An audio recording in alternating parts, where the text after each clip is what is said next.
இந்த வீடியோவை உங்களுக்கு வழங்குவோர் மாலை முரசு செய்திகள் தொலைக்காட்சியின் படிப்போம் ஜெயிப்போம் உயர்கல்வியை தேர்ந்தெடுப்பதில் உள்ள சந்தேகங்களை தீர்க்கும் நிகழ்ச்சி தினமும் மாலை 5 மணிக்கு. அரை மணியில் 50 செய்திகள் தொடர்கின்றன.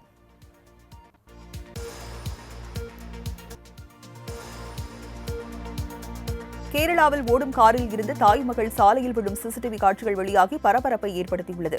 கேரள மாநிலம் மலப்புரம் பிரதான சாலையில் சென்று கொண்டிருந்த காரின் கதவு சரியாக மூடவில்லை என கூறப்படுகிறது. இதனால் காரில் இருந்து தாயும் மகளும் தவறி சாலையில் விழுந்த நிலையில் அதிர்ஷ்டவசமாக அவர்கள் உயிர் தப்பினர்.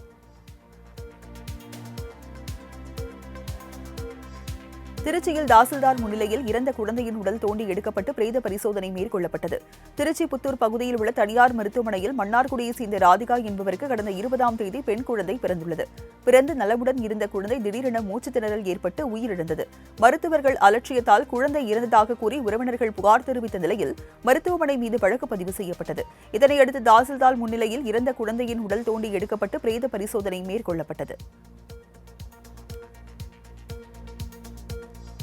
திருவண்ணாமலை அண்ணாமலையார் கோவிலில் தேங்கிய மழைநீர் அகற்றப்படாதால் பக்தர்கள் அவதிக்குள்ளாகினர்.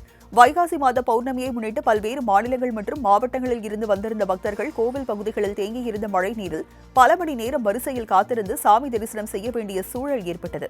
இதனால் கடும் அவதிக்குள்ளான பக்தர்கள் மழை நீரை அப்புறப்படுத்த கோவில் நிர்வாகத்திற்கு கோரிக்கை விடுத்தனர்.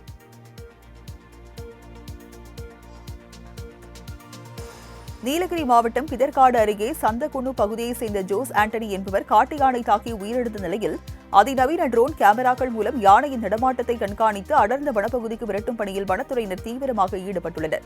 காட்டு யானையின் நடமாட்டத்தை கண்காணித்து அடர்ந்த வனப்பகுதிக்குள் விரட்டவும், காட்டு யானைகள் வனப்பகுதியில் இருந்து வெளியேறி ஊருக்குள் நுழையாமல் இருக்க அகழிகள் அமைத்து தர வேண்டும் என அப்பகுதி மக்கள் வனத்துறையினருக்கு கோரிக்கை விடுத்துள்ளனர்.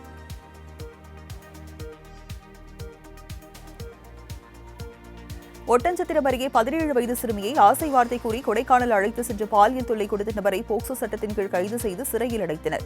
நீலமலைக்கோட்டை பகுதியைச் சேர்ந்த சந்தோஷ் என்பவர் தான் கைது செய்யப்பட்டவர். இவருக்கு திருமணமாகி ஆண் குழந்தை உள்ள நிலையில் இவரது குழந்தையை பார்க்க அடிக்கடி வீட்டிற்கு வந்த 17 வயது சிறுமியை சீரழித்தார் என்பது இவர் மீதான புகாராகும்.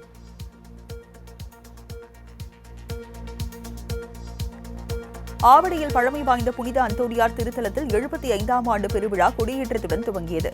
வண்ண விளக்குகளால் எழில் மிகுந்து காணப்பட்ட ஆலயத்தில் கிறிஸ்தவர்கள் மட்டுமல்லாமல் இந்து, முஸ்லிம் என மதம் கடந்த ஆயிரக்கணக்கான பக்தர்கள் கலந்து கொண்டு கொண்டாடினர். இன்று துவங்கிய இந்த திருவிழா நவபலி, நற்கருணை பவனி, ஆடம்பர தேர்பவனி என மொத்தம் 6 நாட்கள் நடைபெற உள்ளது குறிப்பிடத்தக்கது.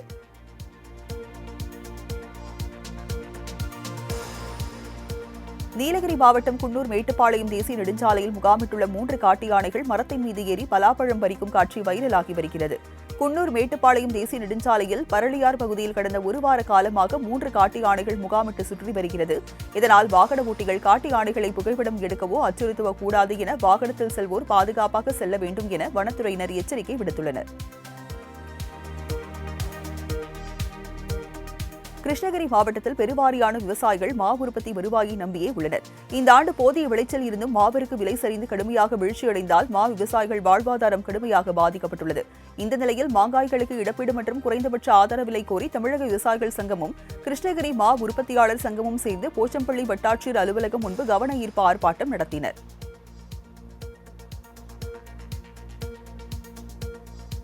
தென்காசி மாவட்டம் குற்றாலம் பகுதியில் கடந்த சில தினங்களுக்கு முன்பு பெய்த தொடர் மழையின் காரணமாக குற்றாலம் பகுதியில் உள்ள அனைத்து அருவிகளிலும் வெள்ளப்பெருக்கு ஏற்பட்டது. இதனால் சுற்றுலா பயணிகள் குளிக்க மாவட்ட நிர்வாகம் சார்பில் தடை விதிக்கப்பட்டிருந்த நிலையில் மழை குறைந்த அருவிகளில் தண்ணீர் வரத்து சீரானதைத் தொடர்ந்து சுற்றுலா பயணிகள் குளிக்க அனுமதி வழங்கப்பட்டன.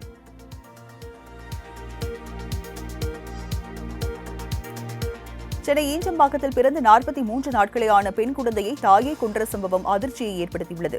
ஈஞ்சம்பாக்கம் செல்வா நகர் பிரதான சாலையில் உள்ள தனியார் அடுக்குமாடி குடியிருப்பில் வசித்து வருபவர் அருண். இவரது மனைவி பாரதிக்கு கடந்த 1.5 மாதத்திற்கு முன்பு ஒரே பிரசவத்தில் 2 பெண் குழந்தைகள் பிறந்துள்ளது. அதில் ஒரு குழந்தையை பாரதி கட்டை பையில் போட்டு வீட்டின் அருகே உள்ள காலி மைதானத்தில் தூக்கி எறிந்துள்ளார். இதில் அந்த குழந்தை பரிதாபமாக உயிரிழந்தது. இது தொடர்பான புகாரில் பாரதியை போலீசார் கைது செய்தனர்.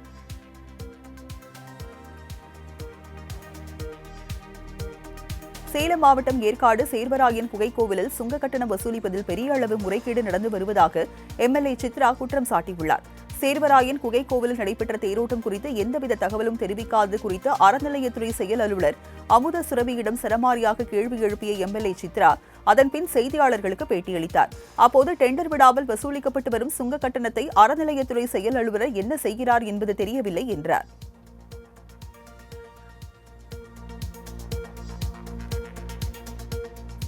ஆண்டிப்பட்டி அண்ணா கூட்டுறவு நூற்பாலையில் நடக்கும் பாலியல் அத்துமீறல் குறித்து நடவடிக்கை எடுக்காத ஆலை நிர்வாக இயக்குநர் பணியிட மாற்றம் செய்யப்பட்டுள்ளார். தேனி மாவட்டம் ஆண்டிப்பட்டி பகுதியில் இயங்கி வரும் அண்ணா கூட்டுறவு நூற்பாலையில் வேலை செய்து வரும் நிர்வாக அலுவலர் ஜெகதீசன் பெண் ஊழியர்களிடம் அடிக்கடி இரட்டை அர்த்தத்தில் ஆபாசமாக பேசி பாலியல் தொந்தரவு கொடுத்து வந்துள்ளார். இதனால் மனமுடைந்த பெண்கள் கொடுத்த புகாரின் அடிப்படையில் ஜெகதீசனை போலீசார் கைது செய்தனர்.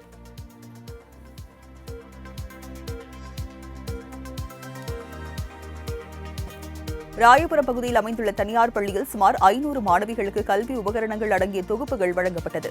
இதில் கலந்து கொண்ட பிறகு பேசிய மின்வாரியத்துறை செயலாளர் ராதாகிருஷ்ணன், மின்சாரம் இல்லை என கூறும் மக்களின் குறைகளை கவனிக்க வேண்டும் என்றும் கவனிக்காத அதிகாரிகள் மீது தக்க நடவடிக்கை எடுக்கப்படும் என எச்சரிக்கை விடுத்தார். ஜவ்வாது மலை போன்ற மலைவாழ் மக்கள் வசிக்கும் பகுதிகள் கண்டறியப்பட்டு தொடர் சீரான மின்சாரம் வழங்கும் பணி நடைபெற்று வருகிறது எனவும் அவர் கூறினார்.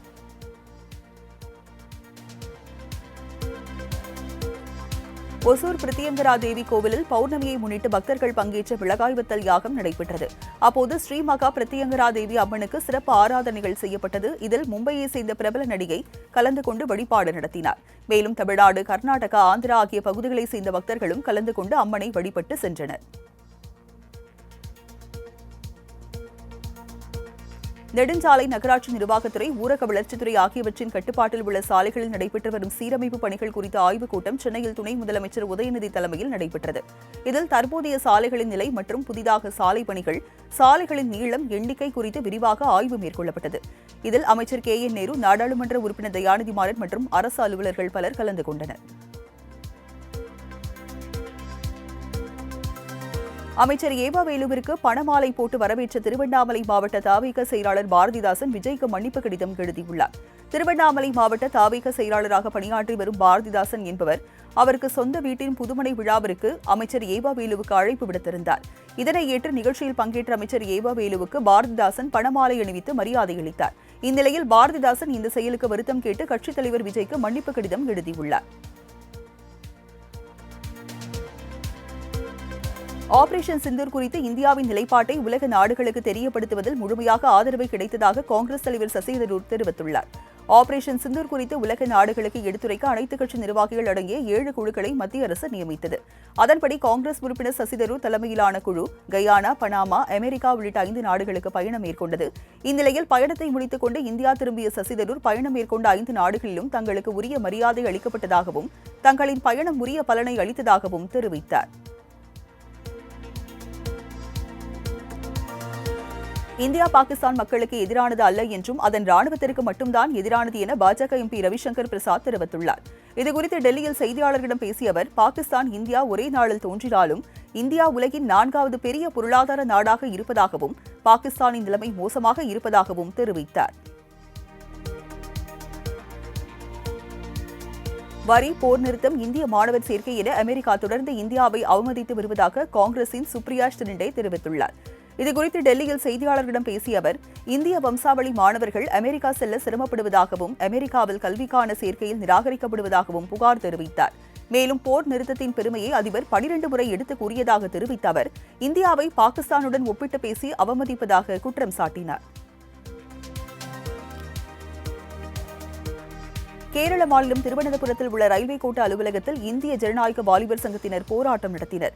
வாகன நிறுத்துமிட கட்டண உயர்வுக்கு எதிர்ப்பு தெரிவித்து அந்த அமைப்பினர் ரயில்வே அலுவலகத்தில் முழக்கமிட்டதால் பரபரப்பு நிலவியது.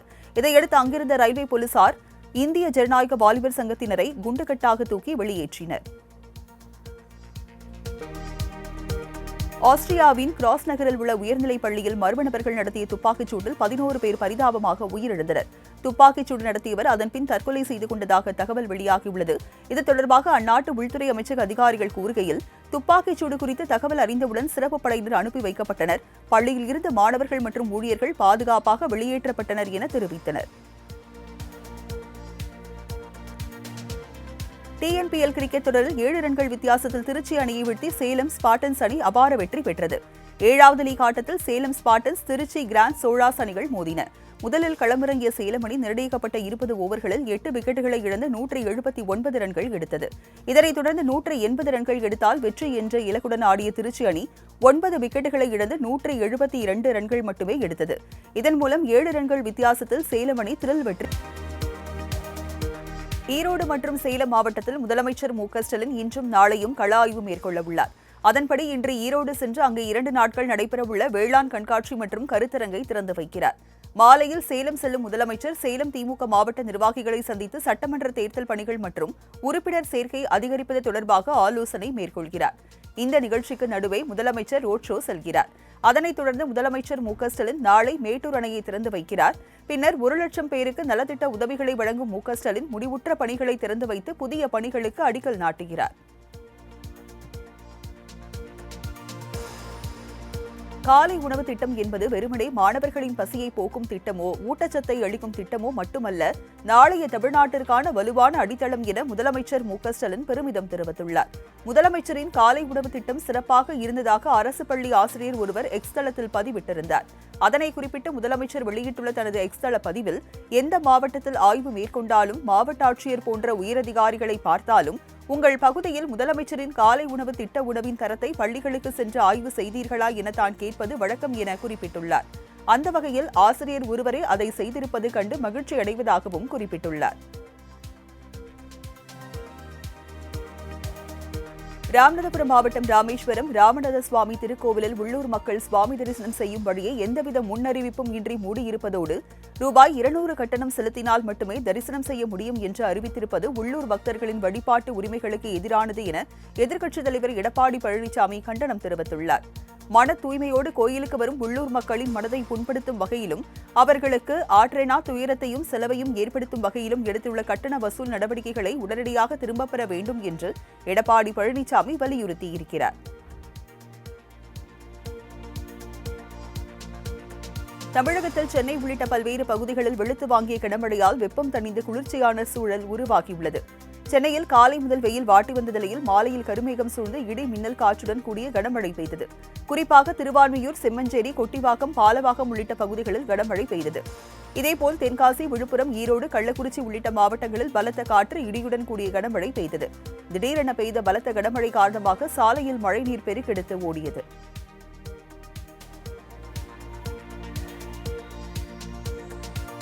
திருவண்ணாமலை, ராணிப்பேட்டை உள்ளிட்ட 10 மாவட்டங்களில் இன்று கனமழைக்கு வாய்ப்புள்ளதாக சென்னை வானிலை ஆய்வு மையம் அறிவித்துள்ளது.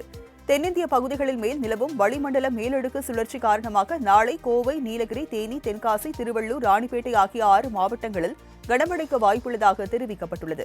வரும் 13ஆம் தேதி கோவை, நீலகிரி ஆகிய 2 மாவட்டங்களில் மிக கனமழையும், நெல்லை, தேனி, திண்டுக்கல், தென்காசி, கன்னியாகுமரி ஆகிய 5 மாவட்டங்களில் கனமழையும் பெய்யும் என தெரிவிக்கப்பட்டுள்ளது. இதேபோல் வரும் 14 மற்றும் 15 ஆகிய தேதிகளில் நீலகிரிக்கு அதி கனமழைக்கான ரெட் அலர்ட் விடுக்கப்பட்டுள்ளது.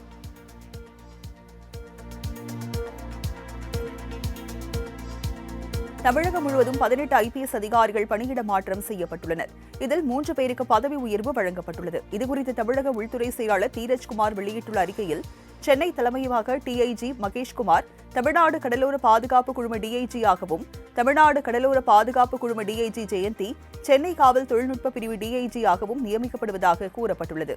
தேனி ஏஎஸ்பி கேல்கர் சுப்பிரமணியா பதவி உயர்வு பெற்று சேலம் நகர் தெற்கு துணை ஆணையராகவும், குளச்சல் ஏஎஸ்பி கம்பம் சாமுவேல் பிரவீன் கௌதம் பதவி உயர்வு பெற்று திருப்பூர் நகர் வடக்கு துணை ஆணையராகவும், நாங்குநேரி ஏஎஸ்பி பிரசன்னகுமார் பதவி உயர்வு பெற்று திருநெல்வேலி நகர் மேற்கு துணை ஆணையராகவும் நியமிக்கப்பட்டுள்ளனர்.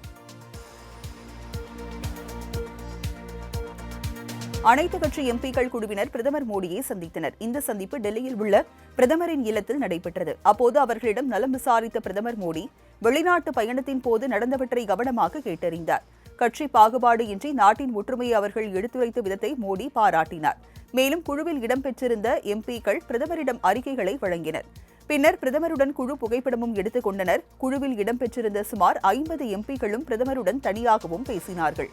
முன்னதாக காஷ்மீர் மாநிலம் பஹல்காமில் சுற்றுலா பயணிகள் மீது பயங்கரவாதிகள் நடத்திய தாக்குதலுக்கு ஆபரேஷன் சிந்தூர் மூலம் தக்க பாடம் புகட்டப்பட்டது. இதுகுறித்து உலக நாடுகளுக்கு எடுத்துரைக்க எம்பிக்கள் குழு அமைக்கப்பட்டது குறிப்பிடத்தக்கது.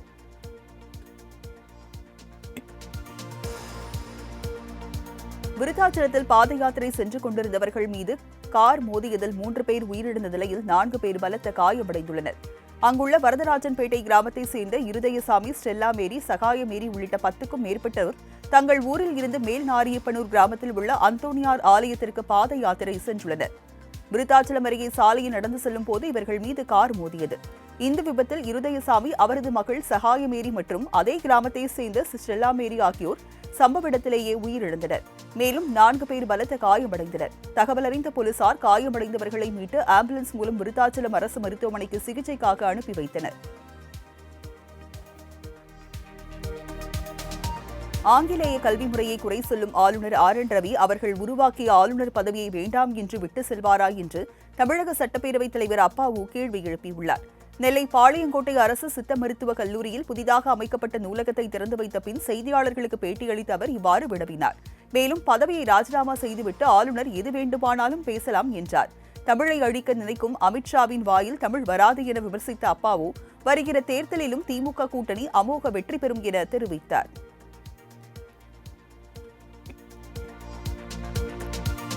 நெல்லை மாவட்டம் முழுவதும் கடந்த சில நாட்களாக சளி அறிகுறிகளுடன் மருத்துவமனைக்கு சிகிச்சைக்கு வந்தவர்களில் 9 பேருக்கு கொரோனா தொற்று இருப்பது கண்டறியப்பட்டுள்ளது.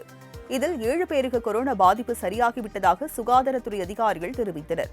தொற்று பாதித்தவர்கள் வீட்டில் தனிமையில் இருப்பதற்கு அறிவுறுத்தப்பட்டுள்ளதாக சுகாதாரத்துறை அதிகாரிகள் தெரிவித்துள்ளனர். மேலும் ரெட்டியார்பட்டி, பனகுடி உள்ளிட்ட பகுதிகளில் இருந்து கொரோனா தொற்று அறிகுறிகளுடன் வந்தவர்கள் வீட்டு தனிமையில் இருந்ததன் அடிப்படையில் அவர்களுக்கு தொற்று குணமாகிவிட்டதாக கூறப்பட்டுள்ளது. வள்ளியூர் சுப்பிரமணிய சுவாமி கோயிலுக்கு பாத்தியப்பட்ட 2 கோடி மதிப்பிலான 60 சென்ட் நிலம் தனியார் ஆக்கிரமிப்பில் இருந்து மீட்கப்பட்டது. வள்ளியூரில் மிக பழமையான புகழ்பெற்ற முருகன் கோயில் உள்ளது. இந்த கோயிலுக்கு சொந்தமான நிலங்கள் வள்ளியூர் சுற்றுவட்டார பகுதிகளில் அதிக அளவில் உள்ளது. இந்த நிலையில் குமாரபுது குடியிருப்பில் 60 சென்ட் நிலத்தை தனியார் ஒருவர் ஆக்கிரமிப்பு செய்திருப்பதை அறிந்த அறநிலையத்துறை அதிகாரிகள் அதனை மீட்ட நடவடிக்கை மேற்கொண்டனர். இதற்கு அப்பகுதியினர் எதிர்ப்பு தெரிவித்த நிலையில் போலீசார் பேச்சுவார்த்தை நடத்தி சமரசம் செய்தனர். சிவகாசி ஊராட்சி ஒன்றிய அரசு தொடக்கப் பள்ளியில் தனது மகளை 2ஆம் வகுப்பில் சேர்த்த நீதிபதிக்கு பாராட்டுகள் குவிந்து வருகிறது. தென்காசி மாவட்டம் சங்கரன் கோவிலை சேர்ந்தவர் விஜயபாரதி சிவகாசி ஒருங்கிணைந்த நீதிமன்றத்தில் நீதிபதியாக பணியாற்றி வருகிறார். இவரது மனைவி கங்கா சிவகாசி அடுத்து விஸ்வநத்தத்தில் உள்ள அரசு மேல்நிலைப் பள்ளியில் ஆசிரியையாக பணியாற்றி வருகிறார். இந்த நிலையில் நீதிபதி விஜயபாரதி தனது மகள் அன்பிற்கிடியாளை விஸ்வநத்தம் ஊராட்சி ஒன்றிய தொடக்கப் பள்ளியில் 2ஆம் வகுப்பில் குறிப்பாக தமிழ் வழி கல்வியில் சேர்த்துள்ளார். நீதிபதி பொறுப்பில் இருக்கும் ஒருவர் தனது மகளை அரசு பள்ளியில் தமிழ் வழி கல்வி பயில ஆர்வத்தோடு சேர்த்துள்ளது பிற பெற்றோர்களுக்கு முன் உதாரணமாக அமைந்துள்ளது.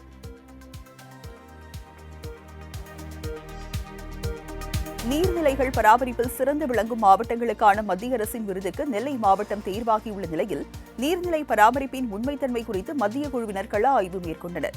3 நாட்கள் நெல்லையில் தங்கியிருந்து மத்திய குழுவினர் ஆய்வு செய்து அறிக்கையை மத்திய அரசுக்கு சமர்ப்பிக்க உள்ளனர். அந்த அறிக்கையின் அடிப்படையில் விருது வழங்கப்படும். மத்திய அரசு சார்பில் நாடு முழுவதும் நீர்நிலைகள் பராமரிப்பில் சிறந்து விளங்கும் மாவட்டங்களை தேர்வு செய்து விருது வழங்கி வருகிறது. இந்த விருதுக்கு தமிழ்நாட்டில் அனைத்து மாவட்டங்களும் விண்ணப்பித்த நிலையில் நெல்லை மற்றும் நாமக்கல் ஆகிய 2 மாவட்டங்களை மட்டும் விருதுக்கு மத்திய அரசு தேர்வு செய்துள்ளது.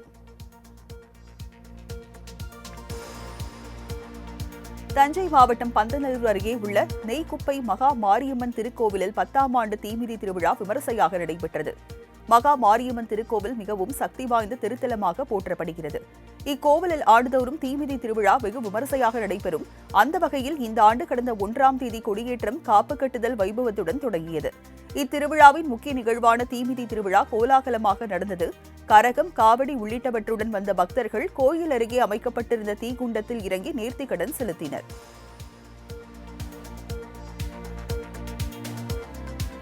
சட்டமன்ற உறுதிமொழி குழு தலைவர் மேல்முருகன் தலைமையில் குழு உறுப்பினர்கள் திருவண்ணாமலை நகர பகுதிகள், அம்மாபாளையம் பகுதியில் உள்ள அரசு பால் பண்ணை மற்றும் சாத்தனூர் ஆரம்ப சுகாதார நிலையம் ஆகியவற்றை ஆய்வு மேற்கொண்டனர். இந்த ஆய்வின் போது அமராவதி முருகையன் பள்ளியில் மாணவ மாணவிகளோடு கலந்துரையாடி பள்ளியில் குறை நிறைகள் குறித்து கேட்டறிந்தார்கள்.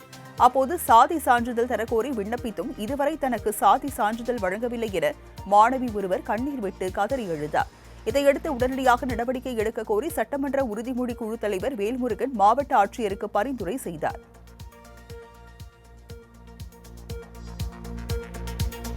பாஜகவுடன் கூட்டணி வைத்த எந்த கட்சியும் வளர்ந்ததாக வரலாறு கிடையாது என்று காங்கிரஸ் எம்பி ஜோதிமணி தெரிவித்துள்ளார். திருச்சியில் நடைபெற்ற வளர்ச்சி ஒருங்கிணைப்பு குழு கூட்டத்தில் பங்கேற்ற பின் செய்தியாளர்களுக்கு பேட்டியளித்த அவர் இதனை தெரிவித்தார். அதே நிலை அதிமுகவிற்கும் வரும் என்பதை அமித்ஷா கோடிட்டு காட்டியுள்ளதாக விமர்சித்தார்.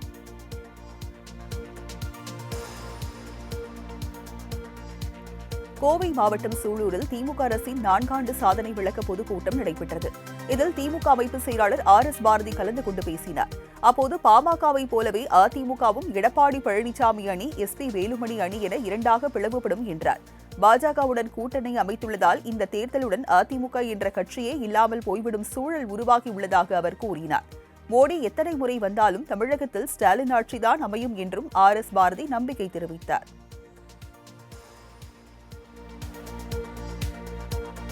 ஆளுநரின் மாய அரசியலுக்கு மக்கள் மயங்க மாட்டார்கள் என்று விசிக தலைவர் திருமாவளவன் தெரிவித்துள்ளார். பெரம்பலூரில் நடைபெற்ற கட்சி நிர்வாகி இல்ல நிகழ்ச்சியில் கலந்து கொண்ட பின் செய்தியாளர்களை சந்தித்த அவர், ஆளுநர் ஒரு RSS காரர் என்பதால் தமிழகத்தில் பாஜகவை வளர்ப்பதற்காக அனைத்தையும் சனாதனத்தோடு இணைந்து பேசுவதாக கூறினார். திருவள்ளுவரின் பக்தர் மோடி என அமித்ஷா கூறுவது தேர்தல் அரசியலுக்கானது என விமர்சித்தார். திருக்குறள் சனாதனத்திற்கும் புதிய கல்விக் கொள்கை எதிரானது எனவும் திருமாவளவன் தெரிவித்தார்.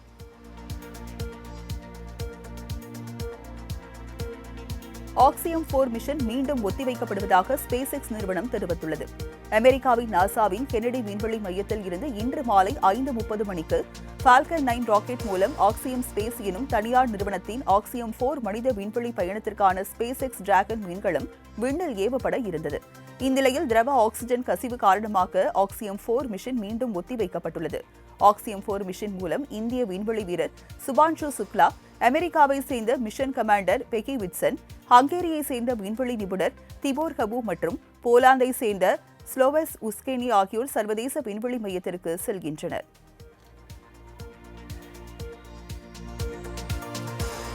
சீர்காழி அருகே 24 மணி நேரத்தை கடந்தும் சீரமைக்கப்படாத மின் விநியோகத்தை கண்டித்து பொதுமக்கள் மறியல் போராட்டத்தில் ஈடுபட்டனர்.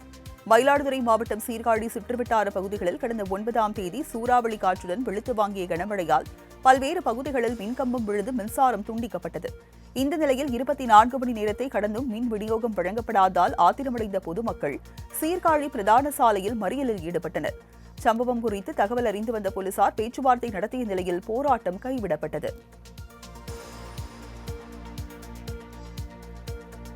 வைகாசி மாத பௌர்ணமியையொட்டி திருவண்ணாமலையில் லட்சக்கணக்கான பக்தர்கள் கிரிவலம் மேற்கொண்டனர்.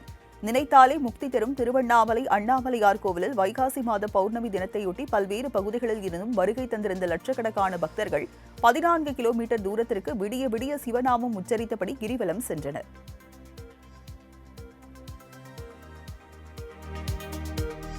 விடிய விடிய கிரிவலம் முடித்துக் கொண்டு தங்கள் சொந்த ஊருக்கு செல்ல திருவண்ணாமலை ரயில் நிலையத்தில் பக்தர்கள் கூட்டம் குவிந்தனர். ரயில் ஜன்னல் வழியாக நுழைந்த பக்தர்கள் பயணம் செய்தனர். ரயிலில் பக்தர்கள் ஒருவரை ஒருவர் தாக்கிக் கொண்டதால் ரயிலில் இருந்து கீழே இறக்கி ரயில்வே போலீசார் வழக்கு பதிவு செய்ததால் பரபரப்பு நிலவியது.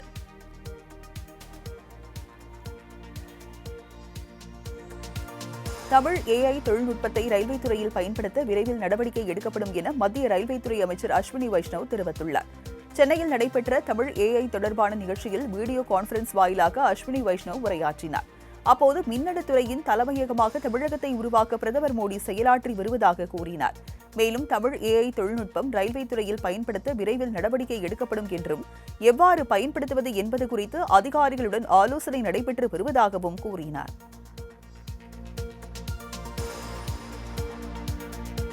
சட்டவிரோத செயல்களுக்கு துணை போகும் காவலர்கள் மீது கடும் நடவடிக்கை எடுக்கப்படும் என தமிழக காவல்துறை கூடுதல் DGP டேவிட்சன் தேவாசிர்வாதம் தெரிவித்துள்ளார். சேலத்தில் செய்தியாளர்களை சந்தித்த அவர் இதனை தெரிவித்தார். தமிழகத்தில் கடந்த 5 ஆண்டுகளில் கொலை, கொள்ளை உள்ளிட்ட குற்ற சம்பவங்கள் எண்ணிக்கை குறைந்துள்ளதாக தெரிவித்த அவர், கொங்கு மண்டலத்தில் பண்ணை வீடுகளில் தனியாக வசிக்கும் முதியவர்களை குறிவைத்து நடக்கும் கொலை சம்பவங்களை தடுக்க கண்காணிப்பு அதிகரிக்கப்பட்டுள்ளதாக கூறினார்.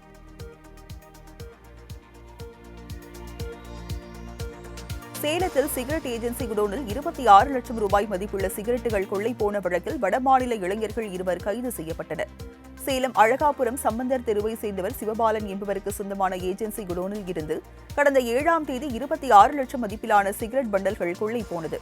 இதுகுறித்த புகாரில் CCTV காட்சி அடிப்படையில் தீவிர கண்காணிப்பில் ஈடுபட்ட தனிப்படை போலீசார் பெங்களூருவில் காருடன் சுற்றித் திரிந்த வடமாநிலத்தை சேர்ந்த 2 கைது செய்து கார் மற்றும் சிகரெட் பண்டல்களை பறிமுதல் செய்தனர். மேலும் தப்பியோடிய ஒருவரை போலீசார் தேடி வருகின்றனர்.